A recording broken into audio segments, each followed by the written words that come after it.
तालुक्याला कर्तव्यदक्ष अधिकारी येणे हे तालुक्याच्याच नव्हे तर सर्वसामान्य नागरिकांचे भाग्य म्हणावे लागेल। कामाचा कितीही ताण असेल तरी देखील सर्वसामान्यांचे प्रश्न चुटकीसरशी सोडवणे हे कर्तव्यदक्ष अधिकाऱ्याची लक्षणे असतात।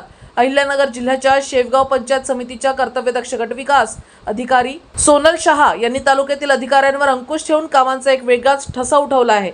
तालुक्यात कामाची चांगलीच ओळख निर्माण झाल्यानं अचानकपणे त्यांची कोपरगाव येथे बदली होणे हा एक खोडसळपणा असल्याचे नागरिकातून चर्चिले जात असून कर्तव्यदक्ष अधिकाऱ्यांची बदली होणे म्हणजेच तालुक्यात होत असलेल्या चांगल्या कामाला खीळ बसविल्यासारखे होत असून लोकप्रतिनिधींनी देखील अशा कर्तव्यदक्ष अधिकाऱ्यांची बदली रद्द करण्याची मागणी तालुक्यातून नागरिक करीत आहेत।